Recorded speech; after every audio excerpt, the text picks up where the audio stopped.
Magandang gabi po, Luzon, Visayas at Mindanao. Fully paid at idineklara ng tapos pero hindi maaninag ang isang flood control project ng puntahan ng Pangulo sa Baliwag, Bulacan. Galit ang Pangulo at nagbantang hahabulin ng kasong economic sabotage ang mga sangkot. 55 million pesos pa naman ang ipinondo sa proyekto. At nakatutok si JP Soriano. Walang kasama si Pangulong Bongbong Marcos na sinumang opisyal ng DPWH o mataas na opisyal ng Bulacan nang puntahan ang isa dapat na flood control project sa Baliwag, Bulacan. Nang marating ang lugar, wala ni anino ng konstruksyon ang nakita ng Pangulo. Wala kaming makita na kahit isang hollow block, isang ng simento, walang equipment dito. Lahat itong project na ito, ghost project. Walang ginawa na trabaho dito. Sa bitbit niyang mga dokumento, dapat may nakatayo ng reinforced concrete river walls dito sa Purok 4, Barangay Piel, isang bahagi ng Baliwag, Bulacan na madalas bahain. Ang proyekto nagkakahalaga ng mahigit 55 million pesos at may sukat na 220 meters. Fully paid na ang proyekto at may resibo pang ang ipinakita na ibinayad sa kontraktor na Sims Construction Trading. Nag-report sila na completed. Hindi, kitang-kita naman na hindi completed. So immediately that's a falsification. So that's already a very big violation. And for the big ones, talagang I'm thinking very hard to pipilahan natin sila na economic sabotage. Because economic sabotage is very clearly.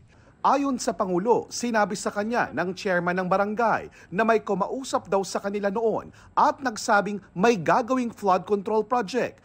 Pero kalaunan ay naglaho na lang daw na parang bula. Pagkatapos sinabi sa barangay na magpapatulong para ilalagay nila yung project.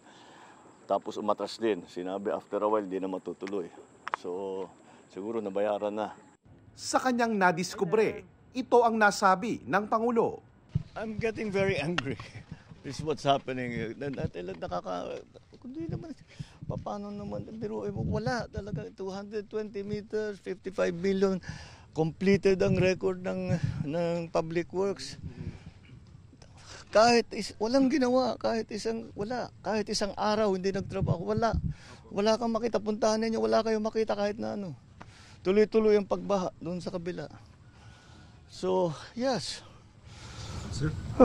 Sir? Alam daw ng Pangulo ang modus kung paano kumita sa mga maanumalyang flood control projects. Ang technique kasi ginagawa ngayon yung contractor makakakuha, may award ng contract sa kanila. Tapos hindi nila ginagawa yung trabaho. Pinagbibili nila yung contract sa mga subcontractor. Bahala na kung yung subcontractor, kung tutuloy niya yung project, bahala na sila kung maganda, kung nasa standard o substandard. Kahit napapabayaan at yung iba, di na lang tinutuloy.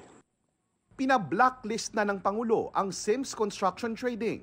Maharap din daw sila sa mga kaso. Pinahahanap at pinasisiyasat na rin ang iba pa nilang proyekto. Sususpindihin at kakasuhan din daw ang lahat ng opisyal na nag-authorize at nakipagsabwatan dito. Hindi po namin alam yan eh. Siyempre, kami lang po rito eh. Na hindi namin alam na yan eh. Dapat tapos na. Kung bagyong kamukha ng dinala sa ibang lugar natin, ubos kami rito. Pinuntahan ng GMA Integrated News ang opisina ng Sims Construction Trading sa Malolos, Bulacan na nakasulat sa resibong ipinakita ng Pangulo. Isa itong bahay sa isang subdivision na walang kahit anong marker o commercial signage. Nakausap namin ang nagpakilalang katiwala sa bahay at kinumpirma niyang yun nga daw ang opisina ng Sims. Tinanong namin kung maaaring makausap ang may-ari ng Sims pero tumanggi na siyang sumagot. Iniwan namin ang aming contact number at email. Wala rin kaming makitang kahit anong website o social media page ng Sims. Isa pang proyekto sa Barangay PLD ang pinasisilip ng Pangulo.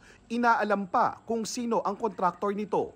Parang nagtuturuan ngayon yung dalawang kontratista at sinasabing hindi maituloy ito hanggat magawa ito. So nakikiusap Ewan ko, basta't meron daw silang usapan na itutuloy ngayon ito. Ngayon kung titignan ninyo yan, nabot na tayo ng tag-ulan. Kung titignan ninyo, kung abutin ng bahayan, daglag ka agad yan, yung pader na yan, hindi tatagal yan. So substandard pa rin. We will not stop, we will keep going until ma-identify na mabuti at makasuhan na mabuti lahat itong mga kontraktor at kung sino man ang mga nakakuha ng kontrata. Mula sa Bulacan at para sa GMA Integrated News, ako po si JP Soriano, nakatutok 24 oras.